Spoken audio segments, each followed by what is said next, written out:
ಹುಬ್ಬಳ್ಳಿ ಗೌರಿ ಗಣೇಶ ಹಬ್ಬ ಹಿನ್ನೆಲೆ ಹುಬ್ಬಳ್ಳಿಯಲ್ಲಿ ರೌಡಿ ಶೀಟರ್ ಪರೇಡ್. ಹುಬ್ಬಳ್ಳಿಯ ಹಳೆ ಸಿಆರ್ ಮೈದಾನದಲ್ಲಿ ಪರೇಡ್. ಪೊಲೀಸ್ ಆಯುಕ್ತ ಎನ್ ಶಶಿಕುಮಾರ್ ನೇತೃತ್ವದಲ್ಲಿ ಪರೇಡ್. 700ಕ್ಕೂ ಹೆಚ್ಚು ರೌಡಿಗಳ ಪರೇಡ್. ಖಡಕ್ ವಾರ್ನಿಂಗ್ ಕೊಟ್ಟ ಎನ್ ಶಶಿಕುಮಾರ್, ಯಾವುದೇ ಅಹಿತಕರ ಚಟುವಟಿಕೆಯಲ್ಲಿ ಭಾಗಿಯಾಗದಿರುವಂತೆ ಸೂಚನೆ. ಅವಳಿ ನಗರದಲ್ಲಿ 1800ಕ್ಕೂ ಹೆಚ್ಚು ಇದ್ದರು. 506 ರೌಡಿ ಶೀಟರ್ ಕ್ಲೋಸ್ ಮಾಡಿದ್ದೇವೆ. ಹೊಸದಾಗಿ 101 ರೌಡಿ ಶೀಟರ್ ಓಪನ್ ಮಾಡಿದ್ದೇವೆ. ಇವತ್ತಿನ ರೌಡಿ ಪರೇಡ್ಗೆ 750 ರೌಡಿ ಶೀಟರ್ ಹಾಜರಾಗಿದ್ದಾರೆ. ಹಲವು ಕಾರಣದಿಂದ ಸುಮಾರು 350ರಷ್ಟು ಜನ ಬಂದಿಲ್ಲ. ಪ್ರತ್ಯೇಕವಾಗಿ ಠಾಣಾ ಹಂತದಲ್ಲಿ ಉಳಿದವರನ್ನ ಕರೆಯಿಸುತ್ತೇವೆ. 170 ಜನರ ಮೇಲೆ ಪ್ರಿವೆಂಟಿವ್ ಕೇಸ್ ಮಾಡಿದ್ದೇವೆ. ಆಕ್ಟಿವ್ ಇರುವ 83 ಜನರನ್ನ ಗಡಿಪಾರು ಹಾಗೂ 4 ಜನರ ಮೇಲೆ ಗುಂಡ ಆಕ್ಟ್ ಹಾಕಿದ್ದೇವೆ. ಹಬ್ಬದ ಹಿನ್ನೆಲೆ ಗಡಿಪಾರು ಪ್ರಕರಣ ಹೆಚ್ಚು ಮಾಡಿದ್ದೇವೆ. ಸಾರ್ವಜನಿಕರಲ್ಲಿ ವಿಶ್ವಾಸ ಮೂಡಿಸುವ ಕೆಲಸ ಮಾಡ್ತಾ ಇದ್ದೇವೆ. ಗಣೇಶ ಮತ್ತು ಈದ್ ಹಬ್ಬಕ್ಕೆ ಮುಂಚಿತವಾಗಿಯೇ ಹಲವರ ಗಡಿಪಾರು ರೌಡಿ ಪರೇಡ್ ವೇಳೆ. ಶಶಿಕುಮಾರ್ ಹೇಳಿಕೆ. ವರದಿಗಾರರು ಮೊಹಮ್ಮದ್ ಇಕ್ಬಾಲ್.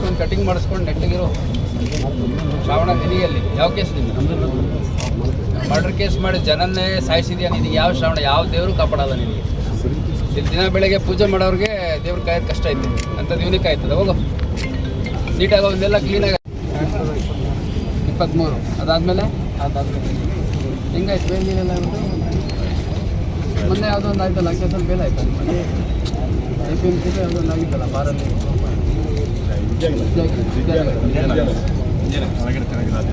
ಇದೇ ಶೋ ಕೊಟ್ಕೊಂಡು ಓಡಾಡ್ತಾ ಇದೆಯಾ? ನೆಟ್ಟಿಗೆ ಏನಾದ್ರು ದುಡ್ಕೊಂಡು ತಿಂತಿದ್ಯಾ? ಏನು ಮಾಡ್ತೀವಿ? ಪೇಂಟಿಂಗ್. ಎಲ್ಲರೂ ಬರೀ ಸುಮ್ಮನೆ ಪೇಂಟಿಂಗು ಗೊಂಡಿ ಕೆಲಸ ಅಂತ ಪೇಂಟಿಂಗ್. ಏನೆಲ್ಲ ಪೇಂಟಿಂಗ್ ಗೌಂಡಿ ಅಂತಾರೆ. ಪೇಂಟಿಂಗ್ ಕೆಲಸ ಗೌಂಡಿ ಕೆಲಸ ಮಾಡೋರು ಪಾಪ ಮೈಮೂರು ದುಡ್ಕೊಂಡು ತಿನ್ನೋರು. ರೌಡಿ ಶೀಟ್ರಲ್ಲೆಲ್ಲ ಅವೆಲ್ಲ ಮಾಡೋರು. ಯಾರು ರಾಖಿ ಕಟ್ಟಿದ್ದು ತೋರಿಸು. ತಂಗಿದಾಳ. ಯಾವ ಕೇಸ್ ನೀವು? ಯಾವ ಕೇಸ್? 307 ಯಾರಿಗೆ ಕೊಡ್ತಿದ್ದೆ? ಅಷ್ಟು ಬಂದೆ ಸಾಚಾನ ಬಂದು ಹೋಗಿ. ಯಾವಾಗ ಕೇಸ್ ಮಾಡಿದ್ದು? 23 ಅಂದರೆ 17 ವರ್ಷದಿಂದ ಮಾಡಿದ್ದ. ಏನು ಮಾಡಿದ್ದೆ? ಏನು ಕೇಸ್ ಮಾಡಿದ್ದೆ? ಹೊಡೆದಾಟ ಆಗಿದೆ, ರೌಡಿ ಶೀಟರ್ ಆಗಿದೆ ಈ ವಯಸ್ಸಿಗೆ. ಹಾಂ,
ನೀನು ರೌಡಿ ಶೀಟ್ರೆ. ನೀವು ಉಫ್ ಅಂತ ಓದಿದ್ರೆ ನೆಲಕ್ಕೆ ಬೀಳಂಗಿದೆ. ನೀನು ರೌಡಿ ಶೀಟ್ರೆ. ಹೋಗೋ ಬರ್ ಬಂದು. ಕಲ್ಲಪ್ಪ ಬ್ಯಾಟ್ರಿ, ಕರ್ನಾಟಕ ಮಾಜಿ ರಾಜ್ಯಾಧ್ಯಕ್ಷ. ಯಾವಾಗಿದ್ದು ಕೇಸ್ ನಿಮಗೆ? ಸರ್ 2009 ಕೇಂದ್ರ ಬಸ್ ಬಸ್ಸಿ ಕಲ್ಲು ಹೊಡೆದಿದ್ದು. ಇವನ್ ಅರೆಸ್ಟ್ ಮಾಡಿದ್ದು ಸರ್. ಶೋಭದೇನ ಇಟ್ಕೊಂಡಿದ್ದೀರಿ? ತೋರಿಸಿ 4 ಜನಕ್ಕೆ ಗೊತ್ತಾಗಲಿ ಏನು ಇಟ್ಕೊಂಡಿದ್ದೀರಿ. ಏನು ಸಂದೇಶ ಕೊಟ್ಟರು? ಬೇಂದ್ರೆ ಬಸ್ಸಿಗೆ ಕಲ್ಲು ಹೊಡಿದೆ ಅಂತ ಹೇಳಿದ್ರ? ನಾವು ಹೊಡಿದ್ವಿ ಸರ್. ಇಲ್ಲೊಬ್ಬರು ನಮ್ಮನೆ ನೋಡಪ್ಪ ಹೇಳಿಲ್ಲ. ನಮ್ಮನೆ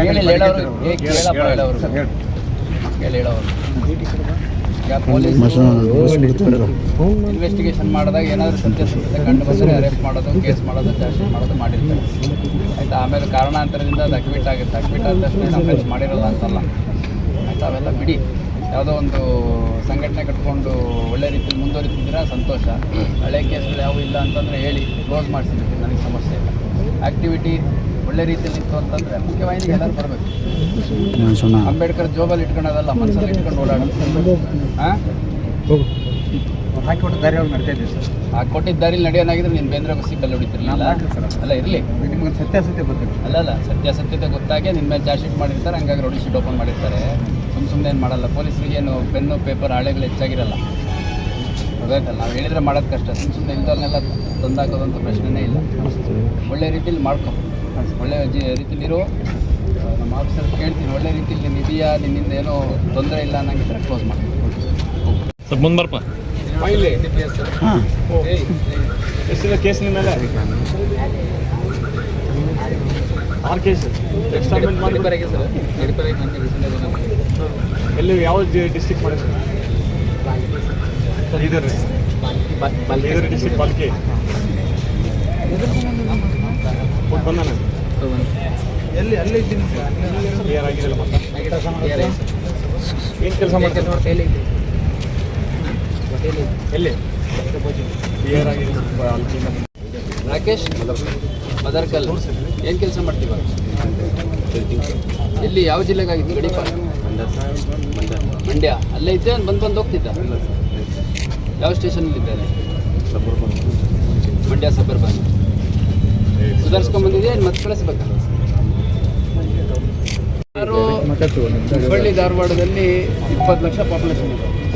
ಯಾರೋ 100-200 ಜನ ರೌಡಿ ಶೀಟರ್ಸು ಅಫೆನ್ಸ್ ಮಾಡೋರಿಗೋಸ್ಕರ ನಾವು ಉಳಿದವ್ರದೆಲ್ಲ ಸೇಫ್ಟಿ ಆ್ಯಂಡ್ ಸೆಕ್ಯೂರಿಟಿ ಪೀಸ್ನ ಡಿಸ್ಟರ್ಬ್ ಮಾಡೋಕ್ಕಾಗಲ್ಲ. ಯಾರ್ಯಾರು ಹ್ಯಾಬಿಚುವಲ್ ಅಫೆಂಡರ್ಸ್ ಇದ್ದಾರೆ, ಒಂದು ಅಫೆನ್ಸ್ ಯಾವುದೋ ಒಂದು ಪ್ರಿಟೆಕ್ಸ್ಟಲ್ಲಿ ಆಯಿತು, ಯಾವುದೋ ಒಂದು ಟೈಮಲ್ಲಿ ಆಯಿತು, ಕುಡ್ದಾಯಿತು, ಏನೋ ಒಂದು ಆಯಿತು, ಅದು ಡಿಫ್ರೆಂಟ್. ರಿಪೀಟ್ ಆಗುತ್ತೆ ಅಂತಂದರೆ ಅನ್ಫಿಟ್ ಸಿವಿಲೈಸ್ ಸೊಸೈಟಿ. ಮತ್ತು ಅದೇ ಭಾಗದಲ್ಲಿದ್ದರೆ ಕಂಪ್ಲೇಂಟು, ವಿಟ್ನೆಸಸ್ಸು, ಸುತ್ತಮುತ್ತ ಜನಕ್ಕೆಲ್ಲ ಅವಾಜ್ ಹಾಕೊಂಡು ಓಡಾಡ್ತಾರೆ. ನಮ್ಮ ಎದುರು ಸುಮ್ಮನೆ ನಿಂತಿರ್ತಾರೆ ಅಷ್ಟೇ. ಮಾತಾಡಿಲ್ಲ. ಯಾವ ಕೇಸ್ ಏನಾಗಿತ್ತು? ಮಲ್ಲಿಕು ಮತ್ತು ಮೀಟಿಂಗ್ ಮಾಡಿ ಇಬ್ಬರು 2 ಗ್ಯಾಂಗ್ಗಳು ಮಜಿಲ್ ಮುಂದೆ ಮತ್ತು by now you should have ಸರಿಯಪ್ಪ, by now you should have send him on next.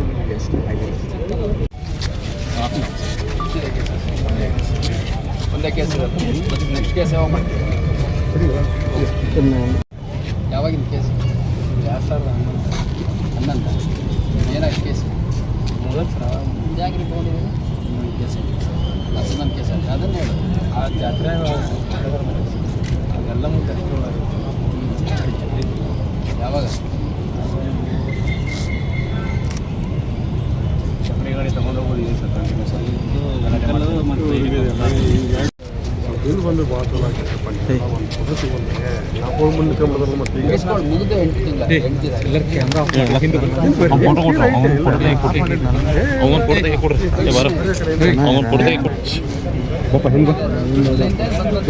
ತಲೆಗಟ್ಟ ಸರಿ ಅವ್ರದ್ದು ಕೇಳೋದಲ್ಲಿ ಯಾರಿಗೂ ಅವರು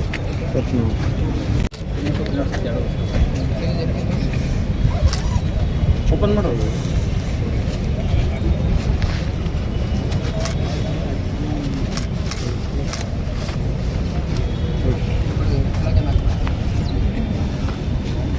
ಯಾರು ಕೊಲೆ ಮಾಡಿದ್ರು?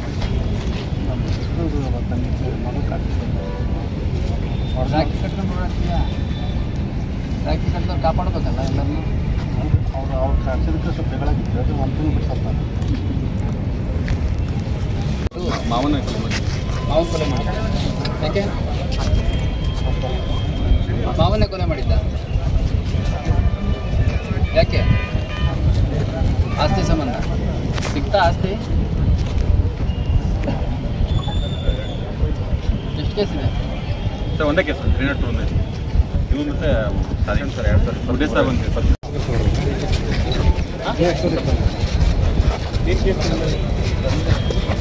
ಶಿವಾಜಿ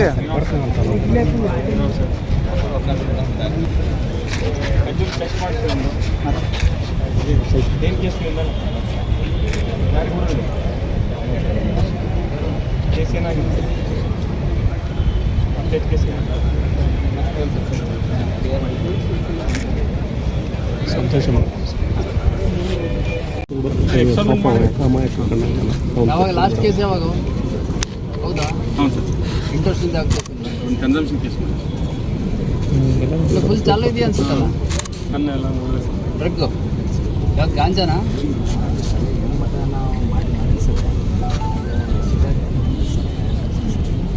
ಸೇದಿ ಇನ್ನೊಂದು 6 ತಿಂಗಳು ವರ್ಷ ಸೇರಿ ಸತ್ಯ ಹೋಗ್ತೀಯ ನೀನು ಇರೋದು ನೋಡಿ ಹೆಂಗಿದೆಯಾ ಮನೆ ಎಲ್ಲಿರ್ತೀಯ ಸೈದಾಪುರ ಯಾದಗಿರಿ ಡಿಸ್ಟಿಕ್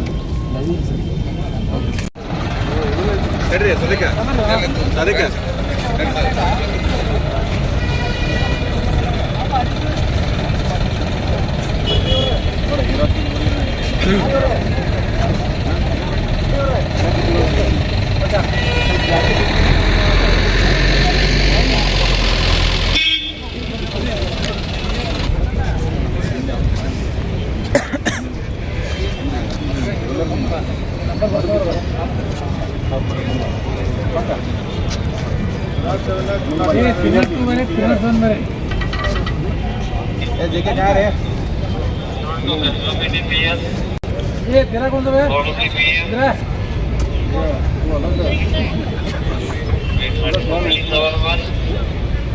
ಹೇಳ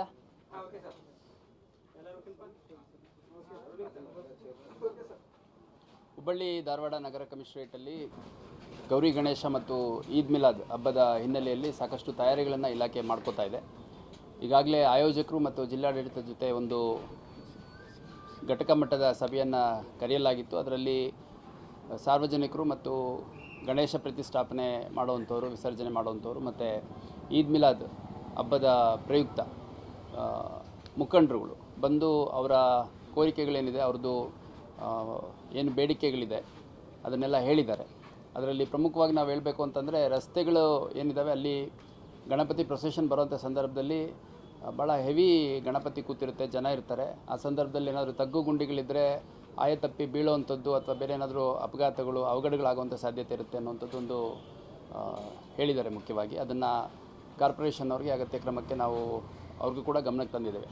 ಅದ್ರ ಜೊತೆಗೆ ಹೆಸ್ಕಾಂ ಅವರು ಮುಖ್ಯವಾಗಿ ಪ್ರೊಸೆಷನ್ ರೂಟಲ್ಲಿ ಮತ್ತು ಇನ್ಸ್ಟಾಲೇಷನ್ ಆಗುವಂಥ ಜಾಗದಲ್ಲಿ ಮತ್ತು ಇಮರ್ಷನ್ ಆಗುವಂಥ ಜಾಗದಲ್ಲಿ ಅಲ್ಲಿ ಎಲೆಕ್ಟ್ರಿಸಿಟಿ ಸಪ್ಲೈ ಏನಿದೆ ಅದು ಕರೆಕ್ಟಾಗಿ ಕೊಡಬೇಕು ಅನ್ನುವಂಥದ್ದು. ಮತ್ತು ಕೆಲವು ಕಡೆ ಏನಾಗಿದೆ, ಭಾಳ ಎತ್ತರದಲ್ಲಿ ಗಣಪತಿ ಇಡೋದು, ಭಾಳ ಎತ್ತರದ ಗಣಪತಿಯನ್ನು ಇಡೋದ್ರಿಂದ ಅಲ್ಲಿ ಕೆಲವು ಕಡೆ ಸ್ವಲ್ಪ ಎಲೆಕ್ಟ್ರಿಸಿಟಿ ವೈರು ಡಿಸ್ಕನೆಕ್ಟ್ ಮಾಡುವಂಥದ್ದು, ಆ ಥರದ ಸಂದರ್ಭಗಳು ಎದುರಾದಂಥ ಸಂದರ್ಭದಲ್ಲಿ ಸಂಬಂಧಪಟ್ಟ ಇಲಾಖೆಯ ಅಧಿಕಾರಿ ಮತ್ತು ಸಿಬ್ಬಂದಿಗಳು ಇರಬೇಕು ಅನ್ನುವಂಥದ್ದು ಹೇಳಿದ್ದಾರೆ.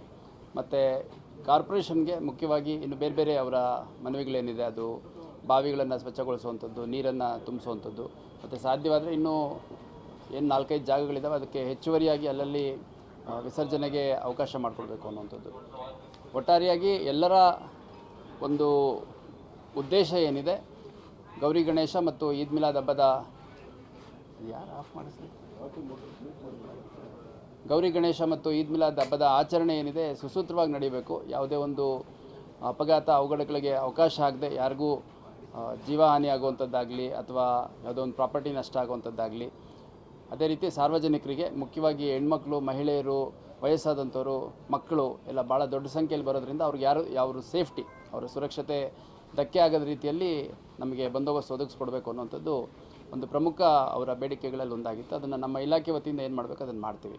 ನಮ್ಮ ಘಟಕದಲ್ಲಿ ಸುಮಾರು 2,000ಕ್ಕೂ ಹೆಚ್ಚು ಜನ ಅಧಿಕಾರಿ ಸಿಬ್ಬಂದಿಗಳು ಮತ್ತು ಸ್ಟ್ರೈಕಿಂಗ್ ಪಾರ್ಟಿಗಳು ಇದನ್ನೆಲ್ಲ ಒಳಗೊಂಡಂತೆ ಒಂದು ಸುಸಜ್ಜಿತವಾದ ಬಂದೋಬಸ್ತನ್ನು ಮಾಡಲಾಗುತ್ತೆ. ಹೆಚ್ಚುವರಿಯಾಗಿ ನಾವು KSRP ಇರ್ಬೋದು, ಸ್ಪೆಷಲ್ ಆರ್ಮ್ ಫೋರ್ಸಸ್ಸು ಏನಿದೆ, ಲಾಸ್ಟ್ ಟೈಮ್ RAF ಬಂದಿತ್ತು, ರ್ಯಾಪಿಡ್ ಆ್ಯಕ್ಷನ್ ಫೋರ್ಸ್ 2 ಕಂಪನಿಯಷ್ಟು ಬಂದಿತ್ತು. ಸೊ ಅದು ಸೇರಿದಂತೆ ಅಗತ್ಯ ದಿನಗಳಲ್ಲಿ ಅಂದರೆ 3ನೇ ದಿನ ಇರ್ಬೋದು, 9ನೇ ದಿನ, 11ನೇ ದಿನ, ಅದೇ ರೀತಿ ಈದ್ ಮಿಲಾದ್ ಯಾವತ್ತಿರುತ್ತೆ ಆ ದಿನ ಹೊರ ಜಿಲ್ಲೆ ಮತ್ತು ಬೆಂಗಳೂರು ನಗರದಿಂದ ಸೇರಿದಂತೆ CID ಸೇರಿದಂತೆ ಬೇರೆ ಬೇರೆ ಘಟಕಗಳಿಂದ ನಮಗೆ ಅಗತ್ಯ ಇರುವಷ್ಟು ಅಧಿಕಾರಿ ಸಿಬ್ಬಂದಿಗಳನ್ನ ಹೆಚ್ಚುವರಿಯಾಗಿ ಕೊಡೋದ್ರ ಬಗ್ಗೆ ನಾವು ಮನವಿಯನ್ನು ಸಲ್ಲಿಸಿದ್ದೇವೆ. ಅದ್ರ ಬಗ್ಗೆ ನಮ್ಮ ಹಿರಿಯ ಅಧಿಕಾರಿಗಳು ಸಭೆಯನ್ನು ನಡೆಸಿ ಒದಗಿಸ್ತೀವಿ ಅನ್ನೋವಂಥ ಒಂದು ಮಾತನ್ನು, ಅಂದರೆ ಹಿಂದಿನ ವರ್ಷಗಳಲ್ಲಿ ಯಾವ ರೀತಿ ಒದಗಿಸ್ತಾ ಇದ್ರು ಆ ಥರ ಒದಗಿಸ್ತಾರೆ ಅಂತಂದು ಹೇಳಿದ್ದಾರೆ. ಅದ್ರ ಜೊತೆಗೆ ಈ ಗಣೇಶ ಹಬ್ಬದ ಆಚರಣೆಯ ಸಮಯದಲ್ಲಿ ಮುಖ್ಯವಾಗಿ ಅದೇನು ಕ್ರೌಡ್ ಇರುತ್ತೆ, ಆಮೇಲೆ ಅಲ್ಲಿ ಭಾಳಷ್ಟು ಜನ ಸೇರಿರ್ತಾರೆ, ಬೇರೆ ಬೇರೆ ಸ್ಟೇಷನ್ ವ್ಯಾಪ್ತಿ, ಬೇರೆ ಬೇರೆ ನಗರಗಳಿಂದ, ಸುತ್ತಮುತ್ತಲ ಜಿಲ್ಲೆಯಿಂದ ಕೆಲ ಸಂದರ್ಭಗಳಲ್ಲಿ ಕೆಲ ಮುಖ್ಯ ಗಣೇಶಗಳ ವಿಸರ್ಜನೆ ಮತ್ತು ಪ್ರತಿಷ್ಠಾಪನೆ ಇದ್ದಂಥ ಸಂದರ್ಭದಲ್ಲಿ ಹೊರ ರಾಜ್ಯದಿಂದ ಕೂಡ ಇಲ್ಲಿ ಭಕ್ತಾದಿಗಳು ಮತ್ತು ಯಾರು ಅದನ್ನು ವೀಕ್ಷಣೆ ಮಾಡಲಿಕ್ಕೆ ಬರೋರಿದ್ದಾರೆ ಅವರೆಲ್ಲ ಬರುವಂಥ ಸಾಧ್ಯತೆ ಇರೋದ್ರಿಂದ ಆ ಒಂದು ಕ್ರೌಡಲ್ಲಿರುವಂಥ ಅನಾನಿಮಿಟಿನ ಉಪಯೋಗಿಸ್ಕೊಂಡು anti social elements rowdy sheeters ಇರ್ಬೋದು ಅಥವಾ ಬೇರೆ ವೈಯಕ್ತಿಕ ದ್ವೇಷ ಸಾಧಿಸುವಂಥದ್ದು ಆ ಥರದ್ದೆಲ್ಲ ಘಟನೆಗಳು ಯಾವಾದರೂ ಆ ಗುಂಪಲ್ಲಿ ಸಾಧ್ಯ ಆಗುವಂಥ ಹಿನ್ನೆಲೆಯಲ್ಲಿ ಇವತ್ತು ನಾವು ಒಂದು ರೌಡಿ ಶೀಟರ್ಸ್ ಪೆರೇಡನ್ನು ಕರೆದಿದ್ದೇವೆ. ಮುಖ್ಯವಾಗಿ ರೌಡಿ ಶೀಟರ್ಗಳು ಏನಿದ್ದಾರೆ ವಿವಿಧ ಗಂಭೀರ ಪ್ರಕರಣಗಳಲ್ಲಿ, ಅದು ಕೊಲೆ ಇರ್ಬೋದು, ಕೊಲೆ ಪ್ರಯತ್ನ, ರಾಬರಿ, ಹೆಣ್ಮಕ್ಳಿಗೆ ತೊಂದರೆ ಕೊಟ್ಟಿರುವಂಥದ್ದು, ಆಮೇಲೆ ಯಾರು vulnerable sections of the society ಇರುತ್ತೆ ಅವ್ರುಗಳಿಗೆ ತೊಂದರೆ ಕೊಟ್ಟಿರುವಂಥವ್ರು, ರೈಟಿಂಗ್ ಕೇಸ್ಗಳಲ್ಲಿ ಇನ್ವಾಲ್ವ್ ಆಗಿರೋರು, ಆರ್ಮ್ಸ್ ಆ್ಯಕ್ಟು, ಎಕ್ಸ್ಪ್ಲೋಸಿವ್ಸ್ ಆ್ಯಕ್ಟು ಈ ಥರದ್ರಲ್ಲೆಲ್ಲ ಇನ್ವಾಲ್ವ್ ಆಗಿರುವಂಥ ಪ್ರಮುಖ ಆರೋಪಿಗಳ ಮೇಲೆ ನಾವು ರೌಡಿ ಶೀಟನ್ನು ಓಪನ್ ಮಾಡ್ಕೊಂಡಿರ್ತೀವಿ ನಮ್ಮ ಪೊಲೀಸ್ ಮ್ಯಾನ್ಯಲ್ ಪ್ರಕಾರ. ಅದರ ಪ್ರಕಾರ ನಮ್ಮಲ್ಲಿ ಸುಮಾರು 1800ಕ್ಕೂ ಹೆಚ್ಚು ರೌಡಿ ಶೀಟರ್ಗಳು ಇದ್ದರು. ಆ 1800 ರೌಡಿ ಶೀಟರ್ಗಳಲ್ಲಿ ನಾವು ಸುಮಾರು 506 ರೌಡಿ ಶೀಟ್ಗಳನ್ನು ಕ್ಲೋಸ್ ಮಾಡಿದ್ದೇವೆ. ಮುಖ್ಯವಾಗಿ ರೌಡಿ ಶೀಟ್ಗಳು ಕಾರಣಾಂತರಗಳಿಂದ ಬೇರೆ ಬೇರೆ ಸಂದರ್ಭಗಳಲ್ಲಿ ಪ್ರಕರಣ ದಾಖಲಾಗಿರುತ್ತೆ ಅಥವಾ ಪ್ರಕರಣಗಳು ರಿಪೀಟೆಡಾಗಿ ಇನ್ವಾಲ್ವ್ ಆಗಿರ್ತಾರೆ. ಆದರೆ ಅವರು ಮುಖ್ಯವಾಹಿನಿಗೆ ಕರೆತರುವಂಥದ್ದು ಕೂಡ ಪ್ರಮುಖ ಉದ್ದೇಶ ಆಗಿರುತ್ತೆ. ಹಂಗಾಗಿ ಯಾರ ಮೇಲೆ ಯಾರಿಗೆ ತುಂಬ ವಯಸ್ಸಾಗಿದೆ, ಭಾಳಷ್ಟು ವರ್ಷಗಳಿಂದ ಅವರು ಯಾವುದೇ ಅಪರಾಧ ಪ್ರಕರಣಗಳಲ್ಲಿ ಭಾಗಿಯಾಗಿಲ್ಲ ಮತ್ತು ಮುಖ್ಯವಾಹಿನಿಯಲ್ಲಿ ಗೌರವಯುತವಾಗಿ ಸಂಸಾರಿಕರಾಗಿ ಅಥವಾ ಅವ್ರ ಸಮಾಜದಲ್ಲಿ ಒಂದು ಒಳ್ಳೆ ರೀತಿಯಲ್ಲಿ ಬದುಕ್ತಾ ಇದ್ದಾರೆ, ಅವ್ರಿಗೆ ಮುಕ್ತಾಯ ಮಾಡಿಕೊಡುವಂಥದ್ದು ರೌಡಿ ಶೀಟ್ಗಳನ್ನ ಕ್ಲೋಸ್ ಮಾಡೋವಂಥದ್ದು ನೆಸೆಸಿಟಿ ಇರುತ್ತೆ. ಇವಾಗ ಓಪನ್ ಮಾಡೋದು ಯಾವ ರೀತಿ ಒಂದು ಪ್ರಕ್ರಿಯೆನೋ ಕ್ಲೋಸ್ ಮಾಡೋದು ಅದೇ ರೀತಿ ಒಂದು ಪ್ರಕ್ರಿಯೆ. ಹಂಗಾಗಿ ಈ ವರ್ಷದಲ್ಲಿ ನಾವು ಸುಮಾರು 506 ರೌಡಿ ಶೀಟ್ಗಳನ್ನು ಕ್ಲೋಸ್ ಮಾಡಿದ್ದೀವಿ. ಅದ್ರ ಜೊತೆಗೆ ಹೊಸದಾಗಿ ಸುಮಾರು 101 ರೌಡಿ ಶೀಟ್ಗಳನ್ನು ಓಪನ್ ಮಾಡಿದ್ದೇವೆ. ಅಲ್ಲಿಗೆ ನಮ್ಮಲ್ಲಿ ಇವಾಗ ಆ್ಯಸ್ ಆನ್ ಟುಡೇ 1394 ಅಂದರೆ 1394 ರೌಡಿ ಶೀಟರ್ಗಳಿದ್ದಾರೆ. ಅದರಲ್ಲಿ ಇವತ್ತು ರೌಡಿ ಶೀಟ್ ಪೆರೇಡ್ಗೆ ನಮ್ಮಲ್ಲಿ ಸುಮಾರು ಒಂದು 700ರಿಂದ 750 ಜನ ರೌಡಿ ಶೀಟರ್ಸು ಬಂದಿದ್ದಾರೆ. ಉಳಿದಂತೆ ಸುಮಾರು 250 ಜನ ಬೇರೆ ಬೇರೆ ಕಾರಣಗಳಿಂದ ಅವರು ಇಲ್ಲಿ ಬಂದಿಲ್ಲ. ಅದೇನಕ್ಕೆ ಅಂತಂದರೆ ಜುಡಿಷಿಯಲ್ ಕಸ್ಟಡಿಲಿದ್ದಾರೆ ಅಥವಾ ಎಕ್ಸ್ಟರ್ನ್ಮೆಂಟ್ ಮಾಡಿದ್ದೀವಿ ಸಾಕಷ್ಟು ಜನನ, ಅದೇ ರೀತಿ ಅವ್ರಿಗೆ ಅನಾರೋಗ್ಯ ಇರೋದ್ರ ಹಿನ್ನೆಲೆಯಲ್ಲಿ ಬಂದಿಲ್ಲ. ಇನ್ನು ಸುಮಾರು ಒಂದು 300ರಿಂದ 350 ಜನ ಆಬ್ಸೆಂಟ್ ಆಗಿದ್ದಾರೆ. ಆಬ್ಸೆಂಟ್ ಆಗಿರುವಂಥದ್ದು ಈ ಥರ ರೌಡಿ ಶೀಟ್ ಪೆರೇಡ್ ಮಾಡೋಂಥ ಸಂದರ್ಭದಲ್ಲಿ ಅವ್ರು ಮನೆಗೆ ಭೇಟಿ ನೀಡಿ ಮನೆಗೆ ಅಗತ್ಯ ಬಿದ್ದರೆ ಸರ್ಚ್ ಮಾಡಿ ಅಲ್ಲಿಂದ ಕರ್ಕೊಂಬರೋವಂಥ ಒಂದು ಪ್ರಕ್ರಿಯೆಯಲ್ಲಿ ಕೆಲವರು ತಪ್ಪಿಸ್ಕೊಳ್ಳೋವಂಥ ಸಾಧ್ಯತೆ ಇರುತ್ತೆ, ಬಿಟ್ಟು ಹೋಗುವಂಥ ಸಾಧ್ಯತೆ ಇರುತ್ತೆ. ಮತ್ತು ಬೇರೆ ಬೇರೆ ಭಾಗಗಳಲ್ಲಿ ಅವರು ಉದ್ಯೋಗ ಹರಿಸಿ ಅಥವಾ ಬೇರೆ ಬೇರೆ ಕೆಲಸಕ್ಕೆ ಹೋಗಿರುವಂಥ ಸಾಧ್ಯತೆ ಇರುತ್ತೆ. ಹಂಗಾಗಿ ಇನ್ನೂ ಸುಮಾರು 300ರಿಂದ 350 ಜನರ ರೌಡಿ ಶೀಟ್ರನ್ನು ಈ ಒಂದು ಪೆರೇಡಲ್ಲಿ ಇಲ್ಲ ಅಂಥವ್ರನ್ನ ಮತ್ತು ಪ್ರತ್ಯೇಕವಾಗಿ ಸ್ಟೇಷನ್ ಹಂತದಲ್ಲಿ ಕರೆಸಲಿಕ್ಕೆ ನಾನು ಸೂಚನೆಯನ್ನು ಕೊಟ್ಟಿದ್ದೇನೆ.